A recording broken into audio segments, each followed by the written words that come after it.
Asesinos en series, atentados terroristas, secuestros, desapariciones, asesinatos y demás casos tienen algo en común, que todos y cada uno de ellos se ganaron el título de ser unos crímenes atroces. Bienvenidos sean a Crímenes Atroces, el podcast donde cada semana yo, Santiago Quiroz y Abato, les contaré a todos ustedes los casos de crimen real más atroces, macabros, mediáticos, terroríficos y sanguinarios que han marcado la historia de la humanidad. Bienvenidos sean al episodio 157. Sí, ya los 157 episodios, y espero que les haya gustado mucho el episodio pasado, que fue un episodio corto, la verdad, porque no había mucha información. Pero volvemos a los episodios largos. Y con el tema de hoy, que es algo que pasó en el Hollywood antiguo con una de sus pioneras, ya que cuando te hablan de la época dorada de Hollywood, siempre te lo pintan de glamour y grandes películas que revolucionaron la industria. Pero detrás de todo esto se esconden abusos de sustancias, accidentes prevenibles y abusos de altos mandos de la industria. Hoy hablaremos sobre una de las pioneras de esta época dorada y cómo el maltrato emocional y el abuso de sustancias pueden llevarte al punto más bajo, pero aún así ser recordada como una gran estrella. Este es el caso de la muerte de Judy Garland. Sí, o sea, no vamos a hablar de que ella fue asesinada ni todo eso. Bueno, ella poco a poco, por todo lo que pasó durante la fama, ya que empezó a trabajar desde muy pequeña, a pesar de mucho glamour, pues obviamente eso no te libra de tener una muerte muy fea. Pero antes hablemos por el principio. Judy Garland nació bajo el nombre de Frances Ethel Gumb el 10 de junio de 1922 en Grand Rapids, Minnesota. Era la hija menor de los artistas de vodevil Ethel Marion Milne y Frances Evan Gumb. Recibió el nombre de sus padres y fue bautizada en una iglesia episcopal local.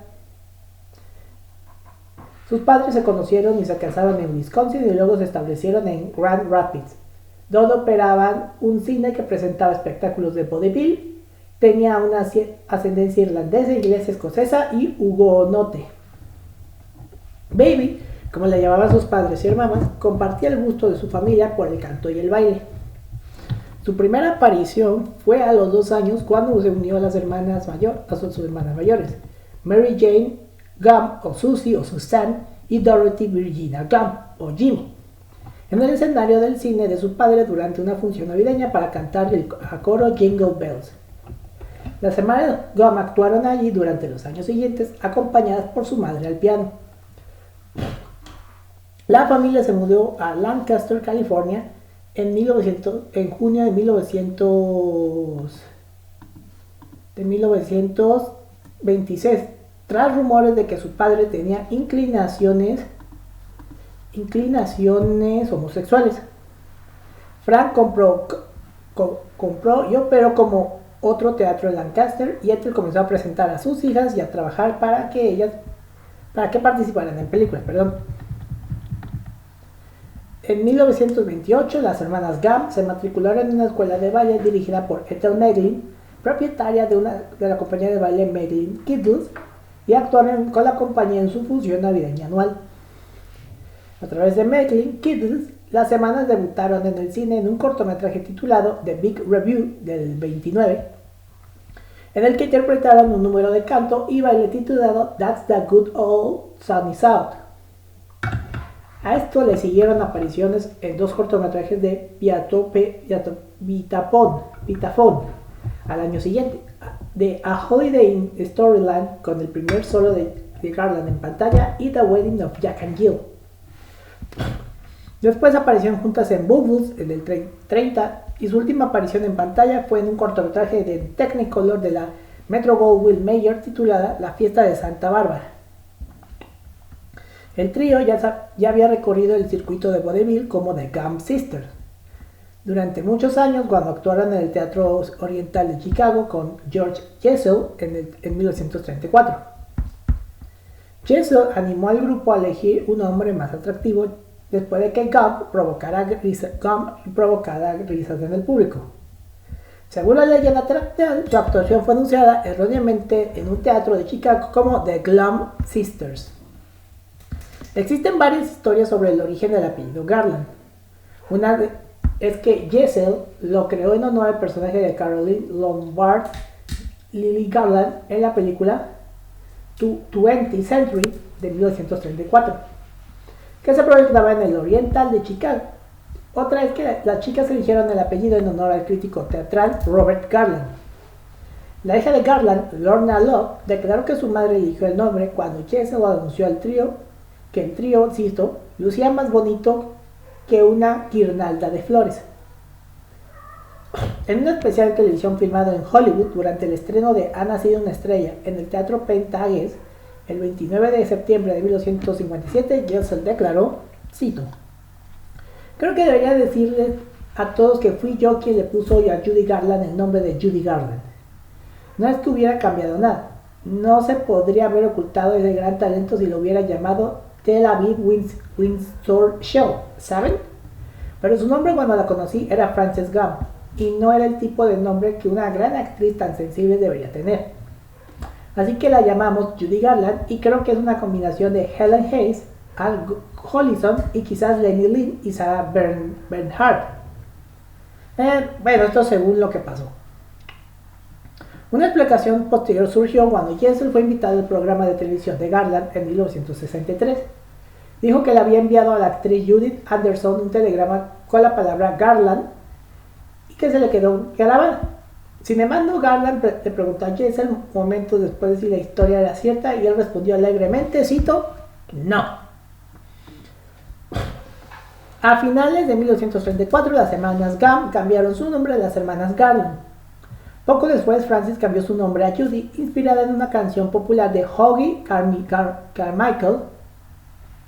El grupo se disolvió en agosto del 35 cuando Mary Jane Susan Garland voló a Reno, Nevada, y se casó con el músico Lee Kahn, miembro de la orquesta de Jimmy Davis, que tocaba en el Cal Nevada Lodge Lake Tahoe. O sea, por un matrimonio se a toda la media. En septiembre del 35, Louis B. Mayer le pidió que era el dueño de la Metro-Goldwyn-Mayer, le pidió al compositor Burton Lane que fuera al Teatro Operum del centro de Los Ángeles para ver el espectáculo de vaudeville de las hermanas Garland y que le informara. Unos días después, Garland y su padre fueron llevados a una audición improvisada a los estudios Metro-Goldwyn-Mayer en Culver City. Garland interpretó Sing When the String of My Heart y Ellie Ellie, una canción yiddish escrita en 1896 y que se interpretaba habitualmente en vaudeville. El estudio inmediatamente contrató a Garland con Metro-Goldwyn-Mayer, presumiblemente sin una prueba de cámara, aunque había hecho una para el estudio varios meses antes. El estudio no sabe qué hacer con ella, con 13 años. Era mayor que la estrella infantil tradicional, pero demasiado joven para papeles adultos. Su apariencia física era un dilema para la Metro-Goldwyn-Mayer. Medía solo 1,4 metros. Medía 151 centímetros y su aspecto lindo o de chica de al lado no encajaba con el glamour que exigían entonces a las actrices principales. Era cohibida y ansiosa por su apariencia. Garland estudió en el estudio de Ava Gardner, Lana Turner y Elizabeth Taylor, que eran verdaderas bellezas, dijo Charles Walters, quien la dirigió en varias películas. Dijo, Judy era la que más dinero ganaba aquel entonces. Un gran éxito, pero era el patito feo. Creo que tuvo un efecto muy perjudicial en su estado emocional durante mucho tiempo. Creo que duró para siempre, la verdad. Su inseguridad se vio exacerbada por la actitud del director del estudio, Mayer, quien se refería a ella como su jorobada. Vamos, todo el mundo recuerda a Judy Garland, que era guapísima, la ves en fotos y era guapísima. Y decían que, aún así decían que no encajaba con la belleza de la época. Vaya, han visto fotos de Judy Garland, de cómo es, inclusive aparece en este episodio. Si eso no eran los estándares de belleza de esa época, pues apaga y vámonos. Durante sus primeros años en el estudio, la fotografiaron y la vistieron con ropa sencilla o con vestidos y trajes juveniles, con volantes para armonizar con la imagen de la chica de al lado, que se le había creado. También le pusieron que usara fundas removibles en los dientes y discos de goma para remodelar su nariz. El 16 de noviembre, bueno, quiero aclarar, a las esas épocas no era como hoy vemos en Hollywood, que solamente firmabas con un estudio y ya exclusivamente trabajas para el estudio. Y ellos moldeaban hasta todo, qué comías, cómo trabajabas, cuánto tenías que ganar, porque obviamente por esas épocas ella no ganaba un centavo de taquilla ni nada. Y también hasta la imagen, por eso si vemos los antiguos, veremos a que este siempre actúa en películas como el héroe, este siempre actúa como el malo, o el más icónico, Charlie Chaplin, siempre lo vimos como el vagabundo Charlotte.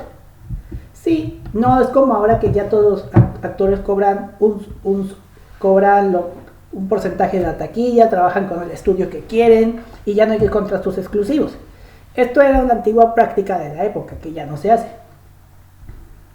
Bueno, volviendo a la historia, el 16 de noviembre del 35, la joven Garland se preparaba para una presentación en la radio del programa Shell Chateau Hour, cuando se enteró de que su padre había sido hospitalizado con meningitis y que su estado de salud había empeorado. Tristemente, su padre murió a la mañana siguiente a los 49 años, dejándola devastada. La canción de Garland para la hora de Chateau Shell fue su primera interpretación profesional de Sing When the String of My Heart, una canción que se convirtió en un clásico en muchos de sus conciertos. Actuó en varios estudios y finalmente fue elegida junto a Diana Durbin para el cortometraje musical Every Sunday de 1936. La película contrastaba su rango vocal y el estilo swing con la soprano operística de Durbin y sirvió como una prueba de cámara extendida para ambos, ya que los ejecutivos del estudio cuestionaban la conveniencia de tener dos cantantes femeninas en la plantilla. El primer largometraje de Garland fue un préstamo a Fox titulado Peace King Parade, una comedia musical con temática de fútbol americano donde ocupó el 10º lugar después de Stuart Irwin, Jack Henley, Patsy Kelly, Betty Grable, entre otros. Garland cantó 3 canciones solos, incluyendo The Texas Tornado y The Balboa. Garland llamó la atención de los ejecutivos del estudio cuando cantó un arreglo especial de You Made Me Love You, I Didn't Want to Do It para Clark Gable, en una fiesta de cumpleaños que el estudio organizó para el actor. Su interpretación tuvo tanta aceptación que interpretó la canción en el espectáculo estelar Broadway Melody de 1938 en 1937, cantándola junto a una fotografía de Gable. Metro-Goldwyn-Mayer encontró la fórmula del éxito para unir a Garland con Mickey Rooney en una serie de los conocidos como musicales de patio. El dúo apareció por primera vez como personajes secundarios en Two Good Birds Don't Cry del 37, una película de serie B. Serie B es una película de bajo presupuesto. Garland fue elegida posteriormente para la 4ª película de la familia Hardy, Love Finds Andy Hardy, como la vecina del personaje de Rooney, Andy Hardy, aunque el interés amoroso de Hardy era interpretado por Lana Turner. Fueron elegidos como personajes principales por primera vez en Babes in Arms y finalmente aparecieron en 5 películas más, incluyendo las de Hardy, Andy Hardy Meets Debutantes y Life Beings of Andy Hardy. Garland declaró que a ella y a Rooney y a otros jóvenes artistas se les recetaban constantemente anfetaminas para mantenerse despiertos y seguir el ritmo frenético de rodar una película tras otra. También les daban barbitúricos para tomar antes de acostarse y poder dormir. Este consumo regular de drogas, dijo, la llevó a la adicción y a una lucha que duró toda la vida. Llegó a resentir su apretada agenda y cree que Metro-Goldwyn-Mayer le había robado su juventud. Sin embargo, Rooney negó que su estudio fuera responsable de su adicción. Dijo: Judy Garland nunca recibió drogas de Metro-Goldwyn-Mayer. El señor Mayer no autorizó nada para Judy. Nadie en ese estudio fue responsable de la muerte de Judy Garland. Desafortunadamente, Judy eligió ese camino, pues alguien la llevó a hacer eso. El peso de Garland se encontraba dentro de un rango saludable, pero el estudio le exigía que hiciera dieta constantemente. Incluso llegaron al extremo de servirle un tazón de sopa de pollo y café solo cuando podía comer normal. La inseguridad la acosó toda su vida. A pesar de sus exitosas carreras cinematográficas y discográficas, premios, elogios de la crítica y su capacidad para llenar salas de concierto en todo el mundo, necesitaba que le confirmaran constantemente que tenía talento y era atractiva. Y aquí llegamos al punto más alto de su carrera. En 1938, cuando Garland tenía 16 años, fue elegida para interpretar a Dorothy Gale en El Mago de Oz de 1939, una película basada en el libro infantil de 1900 de L. Frank Baum. En la película cantó la canción con la que se le identificaría constantemente después, Over the Rainbow. Usó con frecuencia un fragmento de esta canción como música de entrada en conciertos y apariciones televisivas posteriores, y le declaró su favorita de todas las canciones que había grabado, mostrándolo indisolublemente ligada que estaba a su carrera. O sea que es el personaje más famoso. Aunque Judy no fue la primera opción para Dorothy, aunque los productores Arthur Fred y Mervyn LeRoy la habían querido desde el principio, el director del estudio, Mayer, intentó primero contratar a Shirley Temple de la 20th Century Fox, pero fue rechazado. Se le pidió entonces a Dean Durbin, pero no estaba disponible, por lo que se optó por Garland. Inicialmente le pusieron una peluca rubia para el papel, pero Fred y LeRoy decidieron usarla poco después de comenzar el rodaje. Su vestido de cuadros azules fue elegido por su efecto difuminador en su figura, lo que le hacía parecer más joven. El rodaje comenzó el 13 de octubre de 1938 y se completó el 16 de marzo de 1939, con un coste final de más de $2 millones de la época. Con la conclusión del rodaje, Metro-Goldwyn-Mayer mantuvo a Garland ocupada con la publicidad y el rodaje de Babes in Arms, también en 1939, dirigida por Busby Berkeley. Ella y Rooney fueron enviados a una gira promocional por todo el país, que culminó con el estreno en la ciudad de Nueva York en el Teatro Capitol el 17 de agosto, que incluyó un programa de apariciones de 5 funciones al día para las 2 estrellas. Volviendo al Mago de Oz, se dice que Garland se sometió a una dieta estricta, una dieta que consistía de cigarros, sopa de pollo y café durante el rodaje, en un intento adicional por minimizar sus curvas. También le doblaron el pecho, le vendaron el pecho para que no se le viera. Sin embargo, los historiadores Jake Scarfone y William Stillman han aclarado que en ese momento Garland era anti-tabaco y se le permitía comer alimentos sólidos. En cualquier caso, su dieta estuvo acompañada de salidas a nadar y hacer senderismo, además de partidos de tenis y badminton con su doble de acción Bobby Koschei. Y pues obviamente El Mago de Oz es recordado por uno de los rodajes más caóticos de la historia, que seguramente descontaré en un episodio cuando haga un recopilatorio de los rodajes más mortales de la historia.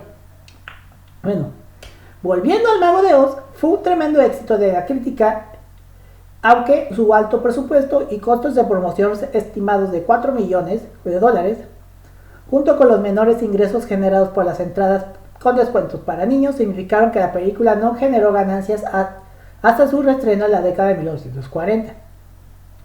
En la ceremonia de los premios Oscar del 39, Garland recibió su único premio Oscar, un premio juvenil de la Academia por sus actuaciones en 1939, incluyendo El Mago de Oz y Babes in Arms.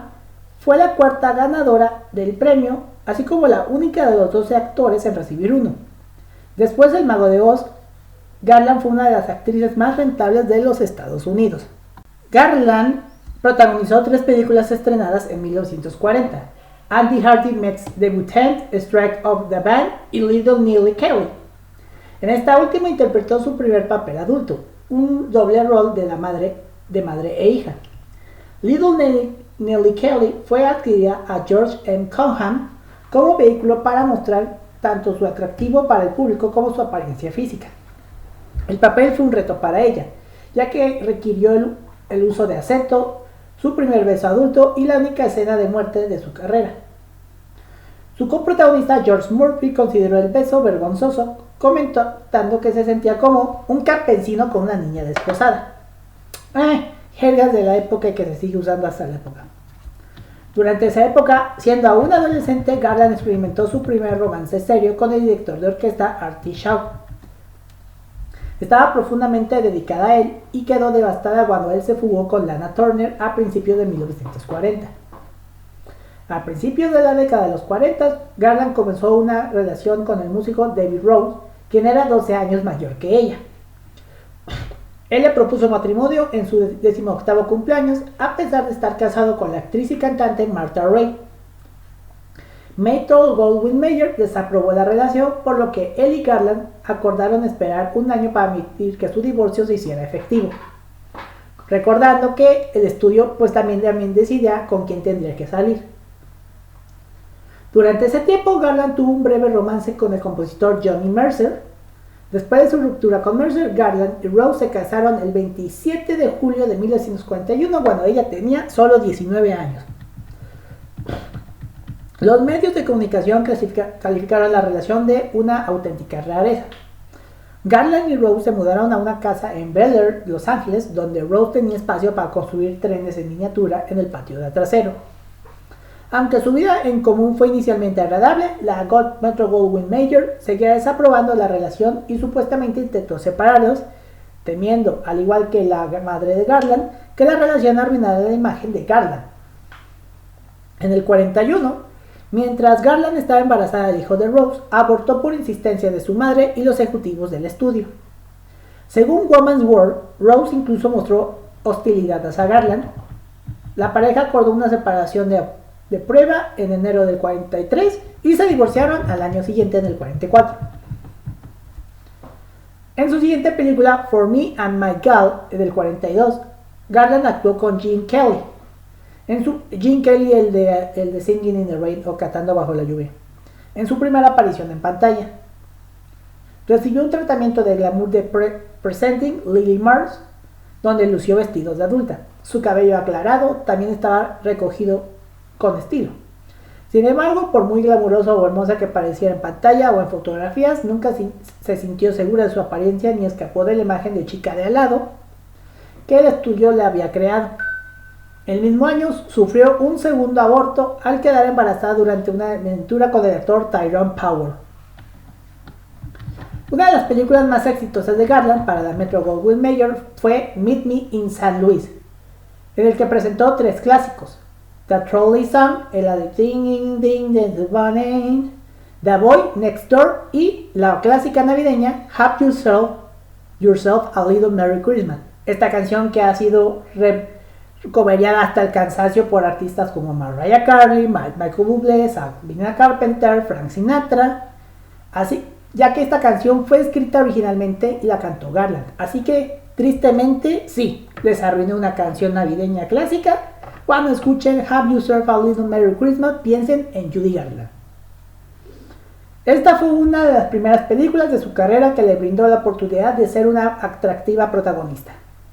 Cuando Vincent Minnelli fue asignado para dirigir la película, solicitó que se le asignara a Garland la maquilladora Dorothy Pundle, quien refinió su apariencia de diversas maneras, extendiendo y remodelando sus cejas, cambiando la línea del cabello, modificando la línea de los labios y retirando los discos nasales y las fundas dentales. Garland apreció tanto los resultados que Pundle se incluyó en su contrato para todas sus películas restantes con la Metro-Goldwyn-Mayer.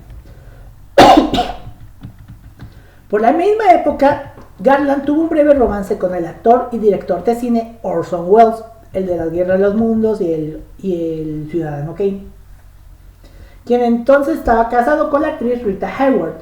Terminaron la relación a principios del 45, pero mantuvieron una breve relación desde entonces.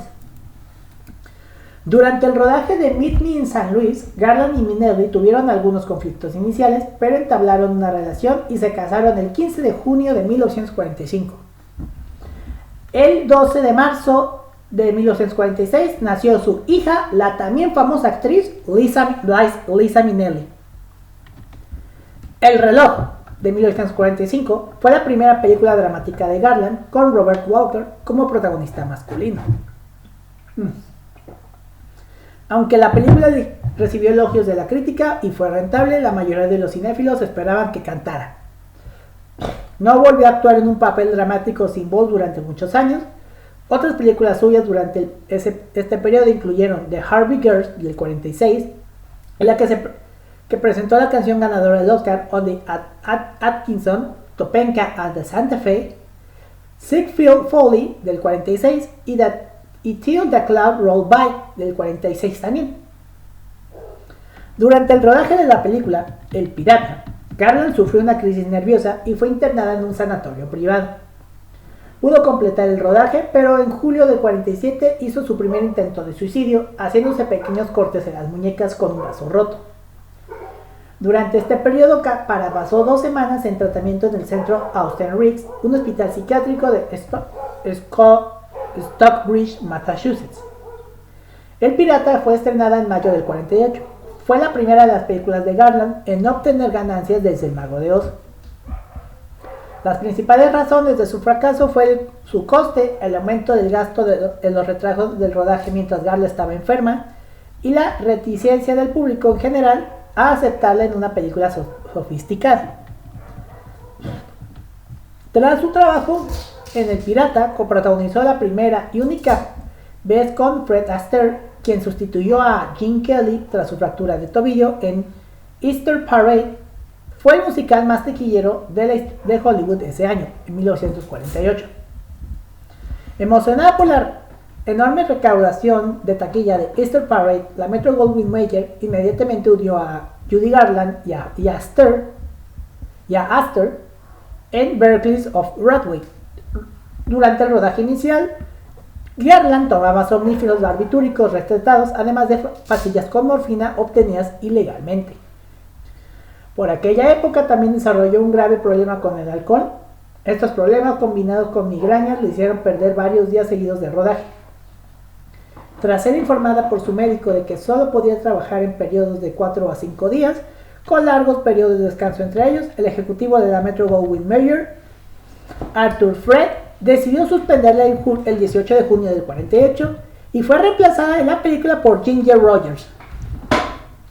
Al terminar la suspensión de Garland, le llamaron de vuelta al trabajo.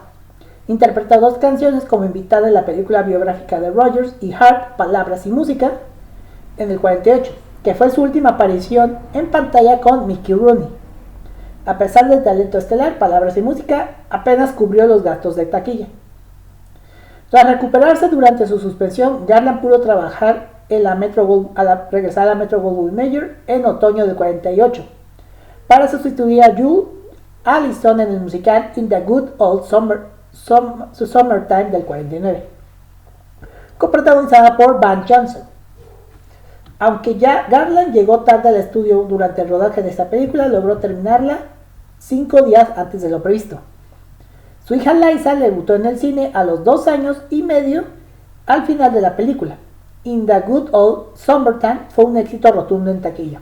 Y ella, pues obviamente, a pesar del éxito, no recibió ganancias de taquilla. Garland fue elegida para la adaptación cinematográfica de Annie Get Your Gun en el papel principal de Annie Oakley. Estaba nerviosa ante la perspectiva de asumir un papel fundamental, identificando con Ethel Merman, ansiosa por aparecer en un papel poco glamoroso después de alejarse de los papeles juveniles durante varios años y perturbada por el trato que recibió a manos del director Busby Berkeley. Él estaba decepcionado por la falta de esfuerzo y actitud y entusiasmo de Garland. Ella se quejó a Meyer tratando de que Berkeley fuera despedido de la película. Comenzó a llegar tarde al set y a veces no apareció en absoluto. En ese momento también estaba recibiendo tratamiento electroconvulsiva para la depresión. Ya saben, tratamientos psiquiátricos de la época. Finalmente fue despedida de la película el 10 de mayo del 49 y fue reemplazada por Betty Hutton, quien intervino para interpretar todas las rutinas musicales según lo significado por Robert Alton. Garland luego se sometió a una larga hospitalización en el Hospital Peter Bent Brigham de Boston, Massachusetts, donde se retiró gradualmente la medicación. Después de un tiempo pudo comer y dormir con normalidad. Regresó a Los Ángeles en otoño del 49, tras haber engordado, y fue elegida junto a Gene Kelly para actuar en Summer Stock del 50, que tardó 6 meses en completarse. Para adelgazar, Judy volvió a tomar pastillas y reapareció un patrón de comportamiento. Empezó a llegar tarde o no llegar al set. Cuando se terminó la fotografía principal de la película en la primavera del 50, se decidió que Garland necesitaba un número musical adicional. Aceptó hacerlo siempre que la canción fuera Get Happy. Además, insistió en que el director Charles Walters coreografiara y pusiera en escena el número. Para entonces, Garland había perdido 7 kilos y lucía más esbelta. Get Happy fue el último segmento de la película en filmarse. Cuando se estrenó en otoño del 50, Summer Stock atrajo a grandes multitudes y acumuló una recaudación de taquilla muy respetable. Pero debido a los costos de retraso en el rodaje causados por Garland, la película le generó una pérdida de $80,000 al estudio, y esta sería su última película para la Metro-Goldwyn-Mayer. En 1950 fue elegida para la película Boda Real de Fred Astaire, después de que Jude Allison quedara embarazada. Sin embargo, debido a que Garland no se presentó al rodaje en múltiples ocasiones, el estudio suspendió su contrato el 17 de junio de 1950, reemplazándola con Jane Powell. Biografías de renombre publicadas tras la muerte de Garland afirman que tras este despido se rozó levemente el cuello con un vaso roto, lo que solo requirió una venda. En ese momento, sin embargo, se informó al público que una abatida Garland se había cortado la garganta. Todo lo que podía ver por quedar delante era más confusión. Dijo más tarde sobre este intento de suicidio. Diamond dijo: quería ocultar el futuro así como el pasado. Quería hacerme daño a mí misma y a todos los que me habían hecho daño. En septiembre de 1950, después de 15 años en el estudio, Garland y Metro-Goldwyn-Mayer se separaron. Garland era una invitada frecuente al The Kraft Music Hall, presentado por su amigo Bing Crosby. Tras el segundo intento de suicidio de Garland, Crosby, sabiendo que estaba deprimida y sin dinero, le invitó a su programa de radio, el primero de la nueva temporada, el 11 de octubre de 1950. Dijo: ella estaba de pie entre bastidores temblando de miedo, estaba casi histérica. No pudo salir porque todos van a estar buscando cicatrices y va a ser terrible. Entonces preguntó: ¿qué pasa? Le conté lo sucedido y salió del escenario y dijo: tenemos una amiga aquí que ha tenido un pequeño problema últimamente, probablemente te enteraste. Todo está bien ahora, necesita nuestro amor, necesita nuestro apoyo, aquí démosle todo, ¿de acuerdo? Aquí está Judy. Y salió del lugar, se volvió loco y ella simplemente floreció. Garland realizó 8 apariciones durante la temporada 50-51 de The Bing Crosby Chesterfield Show, lo que revitalizó su carrera de inmediato. Poco después realizó una gira de 4 meses con entradas agotadas en Europa. En el 51 comenzó una gira de conciertos de 4 meses por Gran Bretaña e Irlanda, donde actuó ante públicos con entradas agotadas en toda Inglaterra, Escocia e Irlanda. La exitosa gira de conciertos fue el primero de sus muchos regresos, con actuaciones centradas en canciones de Al Jolson y el resurgimiento de la tradición del vodevil. Garland realizó espectáculos completos como tributo a Jolson en sus conciertos en el Palladium de Londres en abril y en el Palace Theatre de Nueva York más tarde ese mismo año. Después del espectáculo del Palladium, Garland dijo: de repente supe que este era el comienzo de una nueva vida. Hollywood pensó que estaba acabada. Luego llegó la maravillosa oportunidad de aparecer en el Palladium de Londres, donde luego decir con sinceridad que Judy Garland renació. Sus apariciones en el Palladium duraron 4 semanas, donde recibió excelentes críticas y una ovación descrita por el gerente del Palladium como la más fuerte que jamás había escuchado. La actuación de Garland en el Palace Theatre de Manhattan en octubre del 51 superó todos los récords previstos, tanto para el teatro como para Garland, que fue considerada uno de los mayores triunfos personales de la historia del espectáculo. Fue galardonada con un premio Tony especial por su contribución al resurgimiento del vaudeville. Ese mismo año se divorció de Minnelli y el 8 de junio del 52 se casó con su manager de gira y productor Sidney Luft en Hollister, California. El 21 de noviembre de ese mismo año, Garland dio a luz a su segunda hija, Lorna Luft, quien se convirtió en actriz y cantante. El 29 de marzo del 55 dio a luz a su hijo, Joey Luft. Garland apareció con James Mason en la película de Warner Bros. Ha nacido una estrella en el 54. El primer remake de la película de 1937. Ya ven, si pensaron que las versiones de Barbra Streisand o de Lady Gaga, todos eran un remake de una película de los años 30. Ella y su entonces esposo, Sidney Luft, produjeron la película a través de su productora, Transcona Enterprise, mientras que Warner Bros.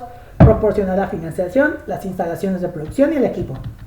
Dirigido por George Cukor, la película fue una gran empresa a la que Garland inicialmente se dedicó por completo. Sin embargo, a medida que avanzaba el rodaje, comenzó a alegrar la misma enfermedad que tan menudo había presentado en sus últimas películas en la Metro-Goldwyn-Mayer. Los retrasos en la producción provocaron sobrecostos y acalorados enfrentamientos con el director de Warner Bros., Jack L. Warner. El rodaje principal finalizó el 17 de marzo del 54. Por sugerencia de Love, se filmó el popurrí de Ha nacido en un bahía como escaparate para ella y se incluyó en el montaje a pesar de las objeciones del director Cukor, quien temía que la duración adicional conllevara cortes en otras áreas.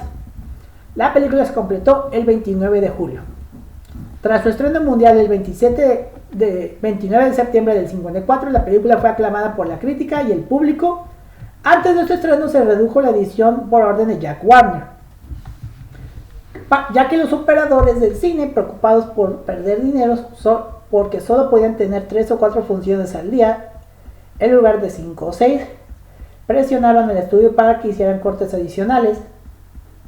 Después de su estreno se cortaron unos 30 minutos de metraje, lo que provocó la indignación de la crítica y los espectadores.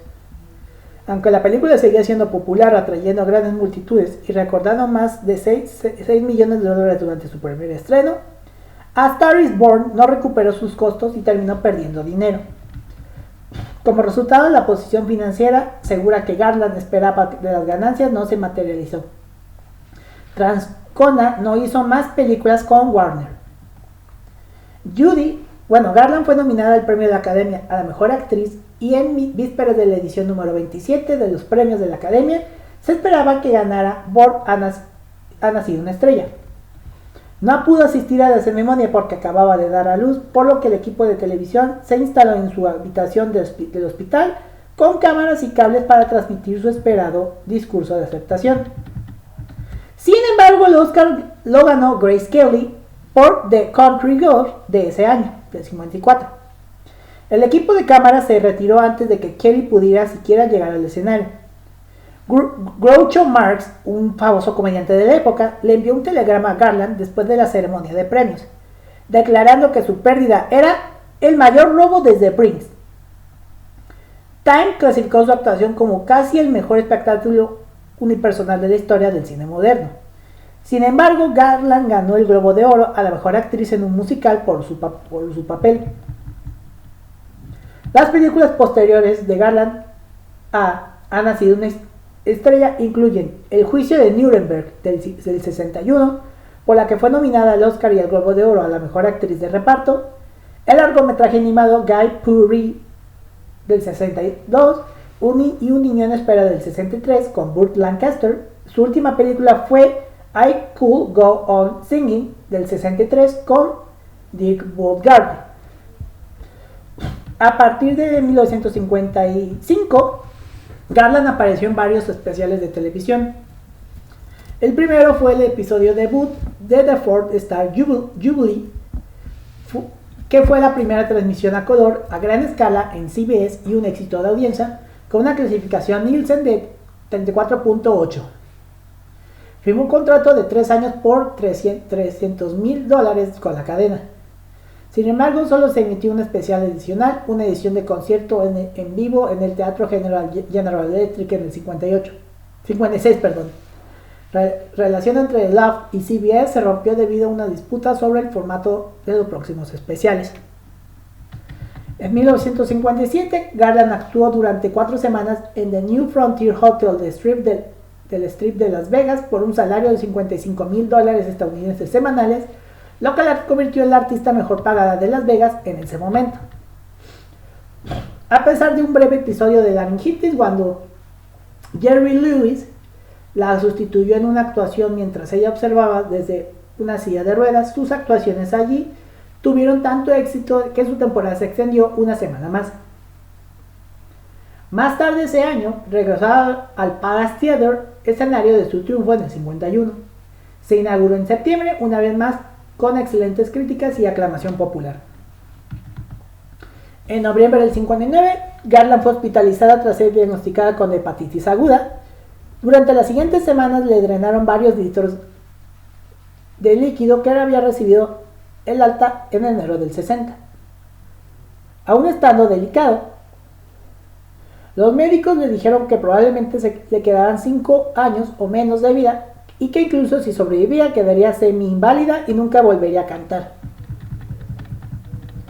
Inicialmente se sintió muy aliviada con el diagnóstico. Comentó: "Por primera vez en mi vida me habían quitado la presión". Sin embargo, durante los meses siguientes se recuperó lo suficiente como para volver a los escenarios del London Palladium en agosto del 60.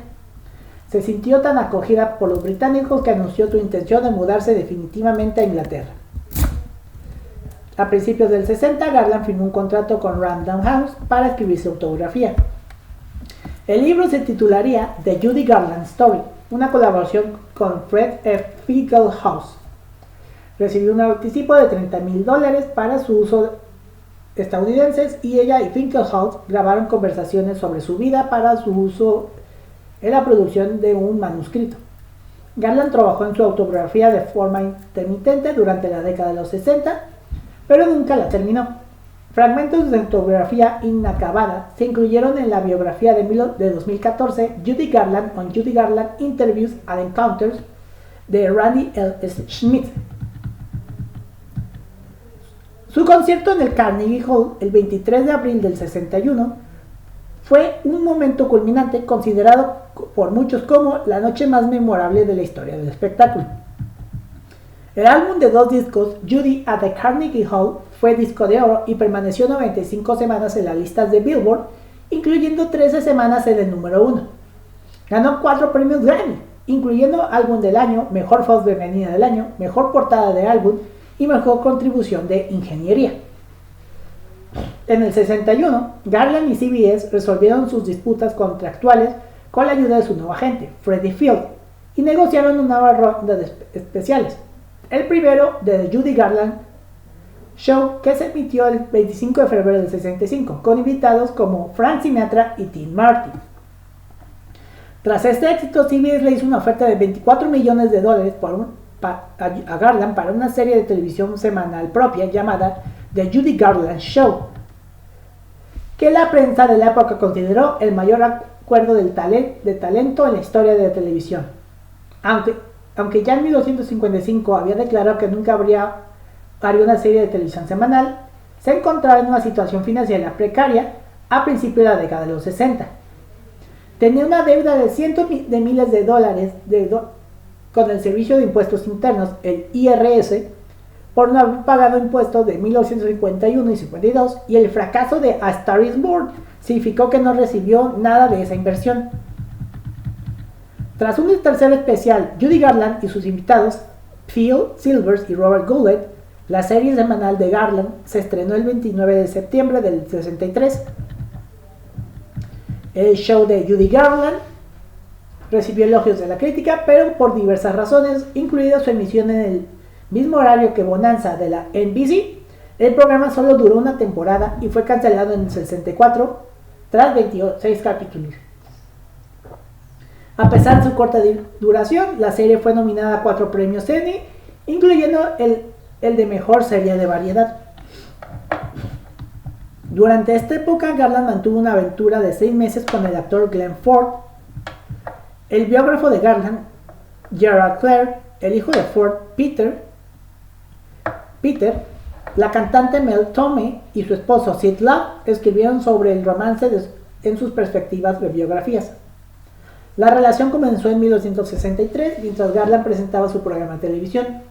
Ford se sentaba en la primera fila durante las grabaciones del programa mientras Garland cantaba. Se le atribuye haberle dado a Garland una de las relaciones más estables de su vida posterior. Ford, un mujeriego notorio, según su hijo Peter, terminó la aventura al darse cuenta de que Garland quería casarse con él. A medida que saltaba a la fama, la vida personal de Garland se convirtió en una compleja mezcla de admiración pública y luchas privadas.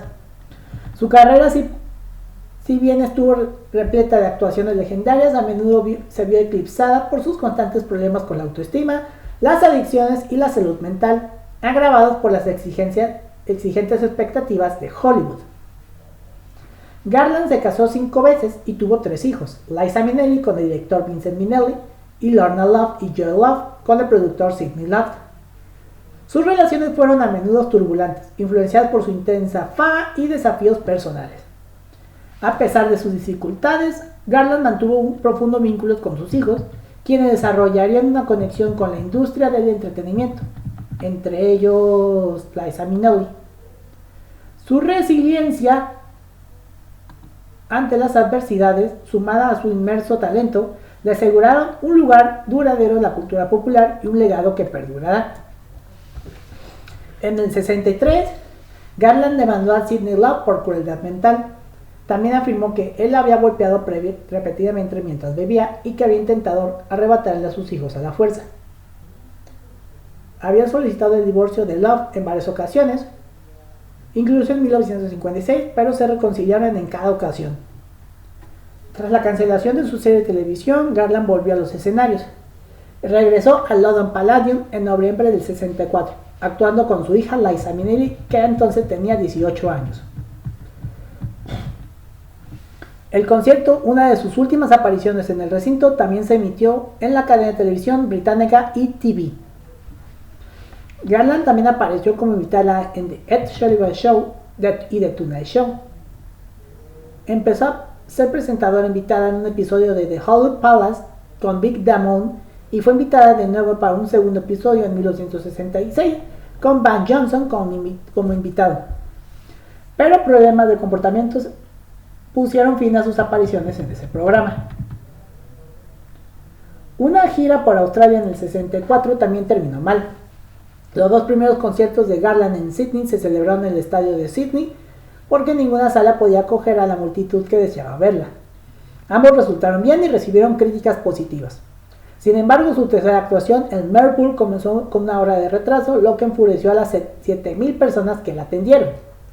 Creyendo que estaba borracha, la abuchearon y la interrumpieron y huyó del escenario después de 45 minutos. Posteriormente clasificó al público de Melbourne de brutal. Su aparición recibió una cobertura negativa en la prensa. El promotor de la gira de Garland, Mark Herman, anunció que se había casado a bordo de un carguero frente a la costa de Hong Kong, aunque ella no estaba oficialmente divorciada de Love en el momento de la ceremonia. Cuando el divorcio se formalizó el 19 de mayo del 65, ella y Herman se casaron legalmente el 14 de noviembre de ese año. Se separaron 5 meses después. Durante el proceso de divorcio, Garland testificó que Herman la había golpeado. Afirmó que solo la golpeó en defensa propia, según lo dijo Horn. Aunque Sidney Love fue el representante de Garland durante gran parte de su carrera a lo largo de la década de los 50 y a principios de los 60, finalmente se separaron profesionalmente cuando ella firmó con los agentes Freddie Fields y David Belgand. Para otoño del 66, Garland también se había separado de ellos. Su mala administración del dinero de Garland, así como su malversión de gran parte de sus ganancias, dieron como resultado que ella debiera alrededor de $500,000 total al IRS y a los acreedores personales. El IRS colocó graves fiscales sobre su casa en Brentwood, Los Ángeles, su contrato de grabación con Capitol Records y cualquier otro acuerdo comercial del cual pudiera obtener ingresos. Quedó en una situación financiera desesperada que la llevó a vender su casa en Brentwood a un precio por debajo de su valor. Tan mal estaba quedando. En febrero del 67, Garland fue elegida para el papel de Helen Lawson en Valley of the Dolls de la 20th Century Fox. Según la coprotagonista Patty Duke, la habían contratado principalmente para aumentar la publicidad de la película y el director Mark Robson la trató mal en el set. Después del episodio del despido de Garland de la película, la autora Jacqueline Susan dijo en el documental de televisión del 67, Jacqueline Susan and the Valley of the Dolls, dijo: "Creo que Judy siempre volverá, bromea sobre hacer muchos regresos, pero creo que Judy tiene una especie de cosa en la que tiene que llegar al final de la cuerda y las cosas tienen que ponerse muy muy difíciles para ella. Luego, con una increíble fuerza interior que solo puede provenir de cierto genio, regresa más grande que nunca." Al regresar a los escenarios, Garland realizó su última actuación en Estados Unidos con 27 funciones en The Palace Theatre de Nueva York en julio de 1967, junto a sus hijos Lorna y Joey Loft. El 75% de las ganancias generadas por su actuación le reportaron a Garland más de $2,000 estadounidenses. Sin embargo, la noche de clausura en el Palace, la Hacienda Pública Federal incautó la mayor parte de sus ganancias. A principios de 1969, la salud de Garland se había deteriorado. Sin embargo, pudo actuar durante 5 semanas en el club nocturno Talk of the Town de Londres, por lo que cobraba 2.500 libras semanales. Su último concierto fue en Copenhague, en marzo de ese año, tras formalizar su divorcio con Herman el 11 de febrero. Se casó con su quinto y último marido, el gerente del club nocturno Mickey Deans, en el registro civil de Chelsea, Londres, el 15 de marzo de 1969.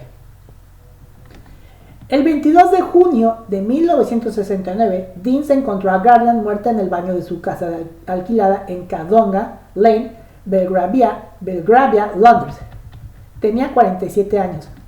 En la investigación forense, Gavin Thurston declaró que la causa de la muerte fue una sobredosis imprudente de barbitúricos.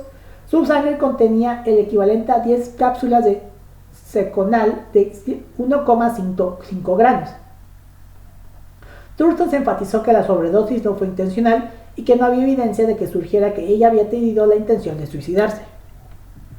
La autopsia de Garland no mostró inflamación del revestimiento estomacal ni residuos del fármaco en su estómago, lo que indicaba que éste se había ingerido durante un largo periodo de tiempo y no en una sola dosis.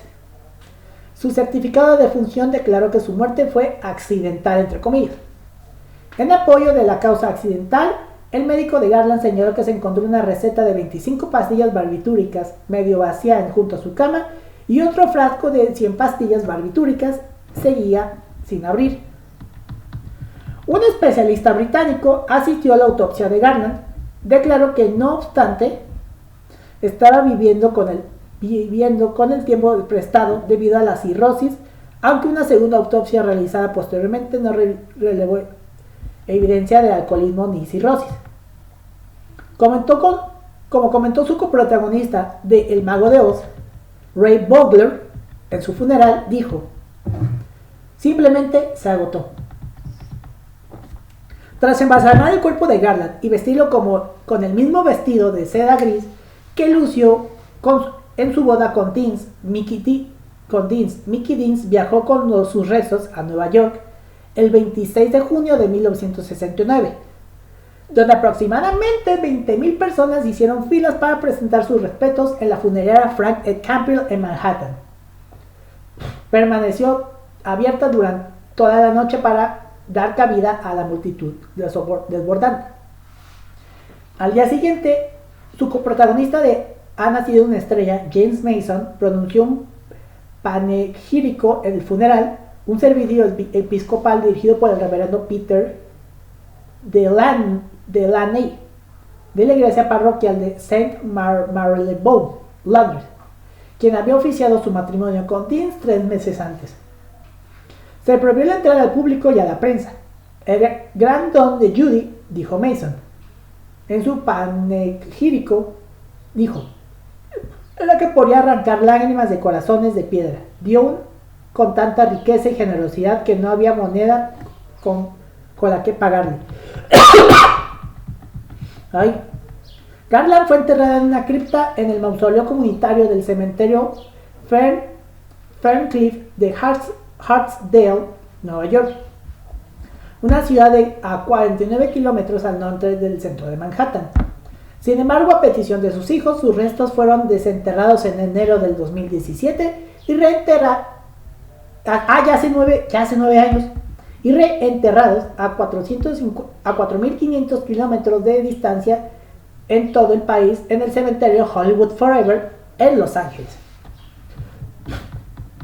Tras la muerte de Garland, a pesar de haber ganado millones de dólares durante su carrera, su patrimonio llegó a solo $40,000. Años de mala administración y sus asuntos financieros por parte de sus representantes y personal, junto con su generosidad hacia su familia y diversas causas, dieron como resultado su mala situación financiera al final de su vida. En su último testamento, firmado y sellado a principios del 61, Garland hizo muchos legados generosos que no pudieron cumplirse porque su patrimonio había estado endeudado durante muchos años. Su hija Liza Minnelli trabajó para pagar las deudas de su madre con la ayuda del amigo de la familia, Frank Sinatra. En 1978, una selección de objetos personales de Garland fue subastada por su exmarido, Sidney Love, con el apoyo de su hija Lorna y su hijo Joey. Casi 500 artículos, desde utensilios de cocina de cobre hasta arreglos musicales, se ofrecieron a la venta y la subasta recaudó $250,000 estadounidenses para sus herederos. Strasberg observó que Garland creó uno de los cuentos de advertencia más legendarios de la industria, gracias a sus muchos excesos e inseguridades que la llevaron a una muerte prematura por sobredosis. Garland ha sido llamada una triple amenaza debido a su habilidad para cantar, actuar y bailar posiblemente igualmente bien. Doug Stradler, un crítico del New York Express, usó la descripción de triple amenaza al caracterizarla como alguien que rebotaba entre musicales familiares y dramas para adultos con una precisión y un talento que sigue siendo la gran medida inigualable. En términos de la actuación de Garland, Peter Lennon, escribiendo para The Guardian en 1999, la identificó como un camaleón debido a su habilidad para alternar entre papeles cómicos, musicales y dramáticos, citando El Mago de Oz, El reloj ha nacido una estrella, y podría seguir cantando su último papel cinematográfico como ejemplos destacados. Michael Musto, periodista de la revista W, escribió en uno de sus papeles cinematográficos Garland podía proyectar decencia, vulnerabilidad y coraje como ninguna otra estrella. Lo remataba con una entrega vocal tremulamente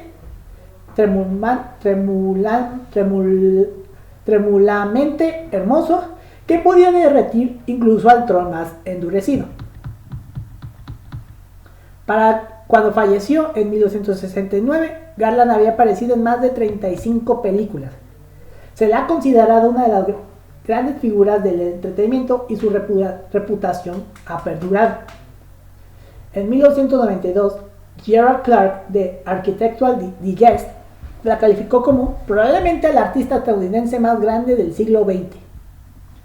El productor discográfico Ron O'Brien creía que nadie en la historia de Hollywood tuvo el impacto musical de Garland y que tenía la voz más potente y versátil del cine. Sus musicales en Technicolor definieron el género. Las canciones que presentó fueron galardonadas con el Oscar. Su carrera cinematográfica enmarca la época dorada de los musicales de Hollywood. Turner Classic Music la denominó la voz más conmovedora de la historia. Gene Lyons de Entertainment Weekly la nombró la Madonna de su generación. El American Film Institute la colocó en el 8º puesto entre las grandes estrellas femeninas del cine de la Edad de Oro de Hollywood. En junio del 98, The New York Times, Paglia escribió: Garland fue una personalidad en gran escala que hace que nuestra generación actual de estrellas pop parezca ligera y evanescente. Las presentaciones en vivo de Garland hacia el final de su carrera aún son recordadas por los fanáticos que las asistieron como momentos cumbres de la carrera de la música del siglo XX. El obituario del New York Times describió a Garland como una actriz y comediante instintiva, y que su estilo interpretativo se asemejaba a la de una intérprete de music hall en una época en la que este tipo de teatro estaba obsoleto. Amigos de Carlos a Garland insistieron en que ella quiso ser una estrella de cine y que ella nunca quiso ser una estrella de cine y que había preferido dedicar su carrera por completo a cantar y grabar discos. El biógrafo de AllMusic, William Brooklyn, cree que su capacidad para mantener una carrera exitosa como artista discográfica, incluso después de sus apariciones en películas se volvieran menos frecuentes, era inusual para un artista de la época. En los últimos años, el legado de Garland se ha mantenido para los fans de diferentes edades, tanto jóvenes como mayores. En 2010, la colaboradora de The Huffington Post, Joanne E. Dowling, concluyó que Garland poseía una cualidad distintiva al ejemplificar la calidad de estrella del carisma, el talento musical, la capacidad natural de actuación y, a pesar de lo que dijeran los jefes del estudio, la buena apariencia, incluso si eran las de las chicas de al lado. Brooklyn comentó que la esencia de su importancia como artista sigue siendo su increíble voz y su compromiso emocional con sus canciones, y que su carrera a veces se ve como una elección objetiva sobre los excesos de Hollywood, que como notable serie de logros multimedia que fue. En 2012, Strassler describió a Garland como más que un ícono, al igual que Charlie Chaplin y Lucy Ball. Creó un modelo en que los mandan siempre han mantenido con distintos niveles de replicar. Garland recibió póstumamente el premio Grammy a la trayectoria en el 97. Grabó varias de sus canciones han sido incluidas en el Salón de la Fama de los Grammy. Entre ellas incluye Over the Rain, que se clasificó como la canción de película número 1 de todos los tiempos en la lista 100 Years, 100 Songs del American Film Institute. Y 4 canciones más de Garland aparecen en la lista: Have You Served a Merry Little Christmas en el puesto 76, Get Happy en el puesto 61, The Trolley Song en el 26 y The Man That Got Away en el número 11. Ha sido homenajeada 2 veces en sellos postales estadounidenses, en 1989 como Dorothy y en 2006 como Vicky Lester de Ha Nacido una Estrella. El 10 de junio de 2022, en el centenario de su nacimiento, fue homenajeada con un perfume que lleva su nombre titulado Judy a Garland Fragrance, que era por Vicencio Spinato. Celebridades posteriores que han sufrido problemas personales con la adicción de las drogas y el trastorno por el consumo de sustancias han sido comparadas con Garland. Principalmente Michael Jackson, particularmente Michael Jackson. La hija mayor de Garland, Liza Minnelli, tuvo una vida personal casi paralela a la de su madre, habiendo luchado con el trastorno de su uso de sustancias y varios matrimonios fallidos. Bagley observó que la actriz Marilyn Monroe exhibiría un comportamiento similar al de Garland una década antes de Meet Me in St. Louis, particularmente a la impuntualidad, y también comparó a Garland con el artista Frank Sinatra debido a su personalidad emblemática, en quien el público masivo proyectaba sus esperanzas y decepciones. Pero encontró que Garland carecía de las habilidades de supervivencia de Sinatra. Garland ha sido interpretada en televisión por Andrea McArdle en Rainbow en el 78, Tammy Blanchard, la Judy joven, y Judy Davis, la Judy mayor, en Live with Judy Garland, Me and My Shadows del 2001, y Sig Thornton en Peter Allen, The Boy Next Door del 2015. Harvey Weinstein había optado por Get Happy, The Life of Judy Garland, en base a la cual se programó una obra de teatro y una película para protagonizarla con Anne Hathaway, aunque este no se llevó a cabo. Renée Zellweger interpretó a Garland en la película biográfica Judy del 2019, por la que ganó el Oscar, el premio de la Academia a la mejor actriz. En el escenario, Garland es un personaje del musical The Boy From Us del 98, interpretado por Chrissy Amphlett en la producción original australiana y por Isabella Keating en Broadway en el 2013. End of the Rainbow del 2005 presentó a Caroline O'Connor como Garland y a Paul Goldman como el pianista de Garland. Adrienne Barbeau interpretó a Garland en The Property Known as Garland de 2006, The Judy Monologues del 2010. Inicialmente presentó a actores masculinos recitando las palabras de Garland antes de que fuera renombrado como espectáculo unipersonal. En el ámbito musical se ha mencionado la canción Happy Phantom de Tori Amos de 1992, donde se imagina a Garland tomando a Buda de la mano. Amos también se refiere a Garland como Judy G en su canción del 96, Not the Red Baron. Garland también es tema principal del sencillo Judy Garland de Frog de 2015. Garland ha sido objeto de más de 30 biografías desde su muerte, incluida la bien recibida Mia My Shadow, a Family Memoir de su hija Lorna Loft, cuyas memorias luego fueron adaptadas a la miniserie de televisión Life with Judy Garland, Mia My Shadows, que ganó el premio Emmy para las dos actrices que la interpretaron, Tammy Blanchard y Judy Davis. Y esto es algo que quiero agregar, lo que no muchos saben es que Judy Garland es un ícono de la comunidad LGBT. Los aspectos de la identificación gay con Garland ya se estaban discutiendo por la cultura dominante en 1967. La revista Times, al revisar el compromiso de Garland en el 67 en el Palace Theatre, señaló despectivamente que una parte proporcional de su claque nocturna parece ser gay, y continúan diciendo que los muchachos con pantalones ajustados, una frase que Times usó repetidamente para describir a los gays, como se refería a los jóvenes extasiados en pantalones ajustados que pasean por los pasillos para arrojar ramos de rosa, a su ícono gay Marlene Dietrich. Podrían los ojos en blanco y las rasgarían del cuello, el cabello, prácticamente levitarían en sus asientos, durante las presentaciones de Garland. Time intentó explicar el atractivo que Garland ejercía sobre los gays, consultando psiquiatras que opinaban que la atracción hacia Garland podría considerarse tan fuerte por el hecho de que ella ha sobrevivido a tantos problemas. Los gays se identifican con este tipo de histeria. Judy fue golpeada por la vida, asediada y en última instancia tuvo que volverse más masculina. Tiene el poder que a los gays les gustaría tener e intentan alcanzarlo e idolatrarla.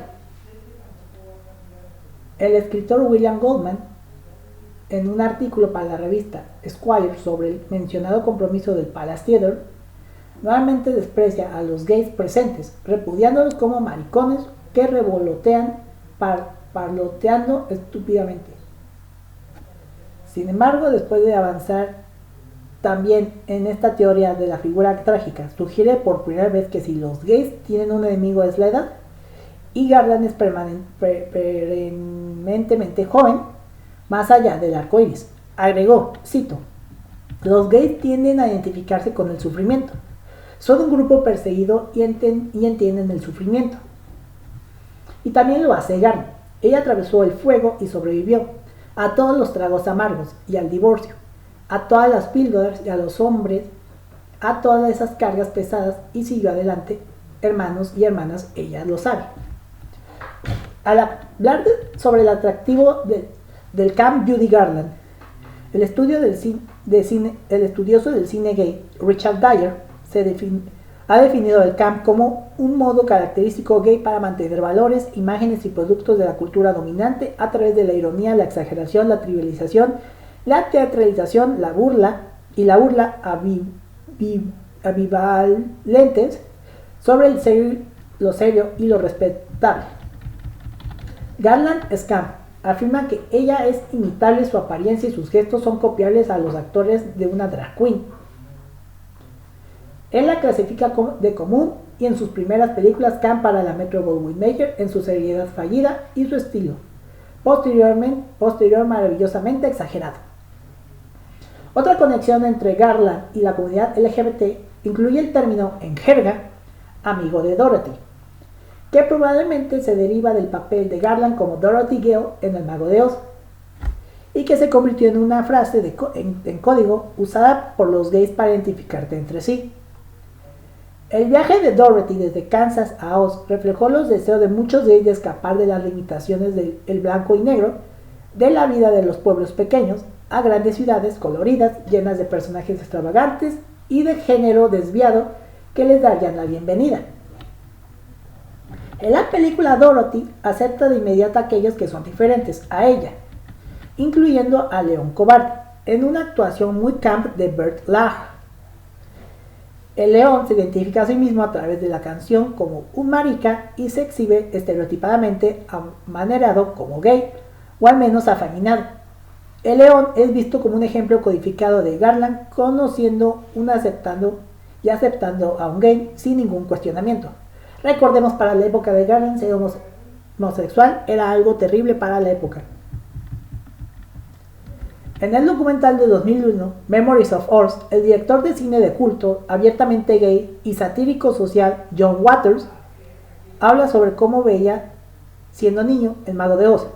Dijo: yo era el único niño en la audiencia que siempre se preguntó por qué Dorothy alguna vez quiso volver a Kansas.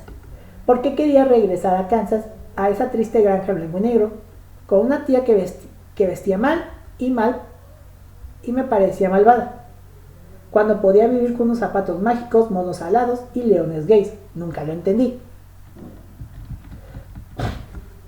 Algunos surgieron una conexión entre la fecha del funeral de Judy Garland, el 27 de junio del 69, y los disturbios de Stonewall, el punto álgido del movimiento moderno de liberación gay, el cual comenzó en las primeras horas del 28 de junio.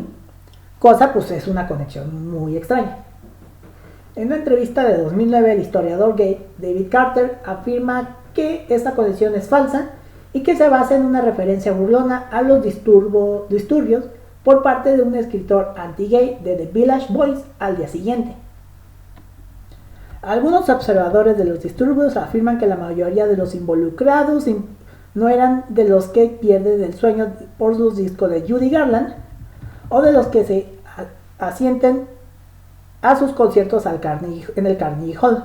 Eran de los que estaban más preocupados por saber dónde iban a dormir esa noche o cómo obtendrían su próxima comida. Sin embargo, el mismo documental histórico que había varios clientes del bar Stonewall esa noche, fanáticos de Garland, que según el activista trans Sylvia Rivera, regresaban del emotivo funeral de Garland, acaecidos más tempranos ese día solo a beber y llorar.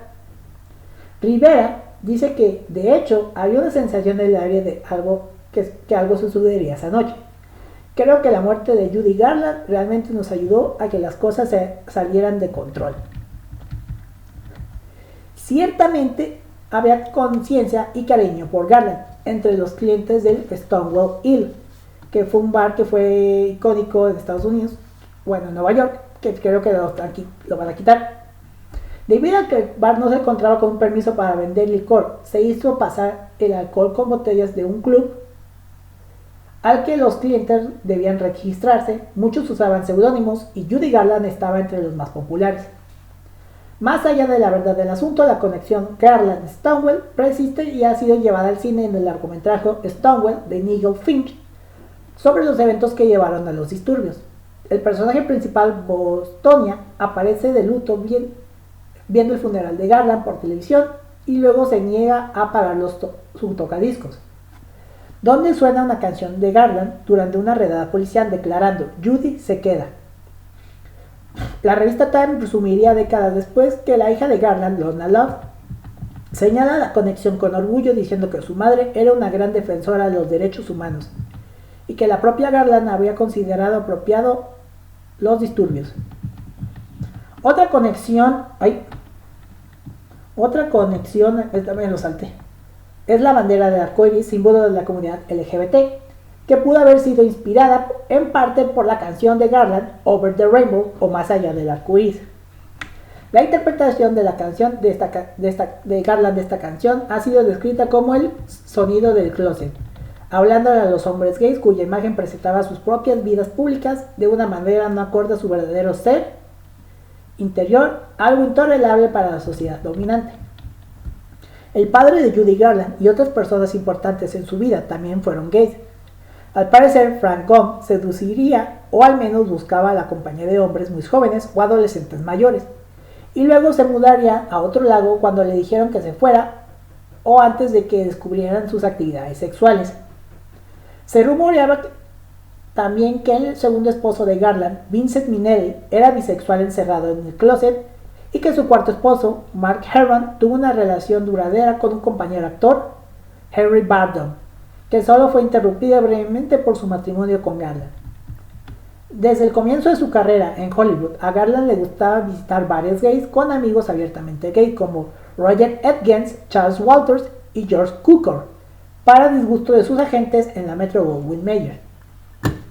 Y esta fue el caso de la muerte de Judy Garland. Algo que nos recuerda que a pesar de la fama y a pesar de todo, sigue siendo una persona vulnerable. Y bueno, ¿qué les pareció esta triste historia? La verdad a mí me impactó muchas cosas.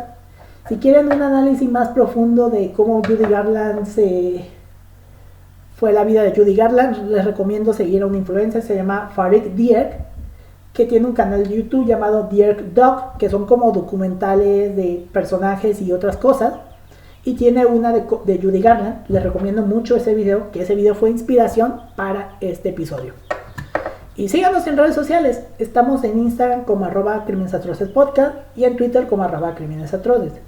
A mí me encuentran en Twitter como @santiqs99 y en Instagram como @santiqs99. Con esto nos despedimos, nos escuchamos la próxima semana. Hasta la próxima, muchas pero muchas gracias. Y sigan el arco iris. Asesinos en series, atentados terroristas, secuestros, desapariciones, asesinatos y demás casos tienen algo en común, que todos y cada uno de ellos se ganaron el título de ser unos crímenes atroces.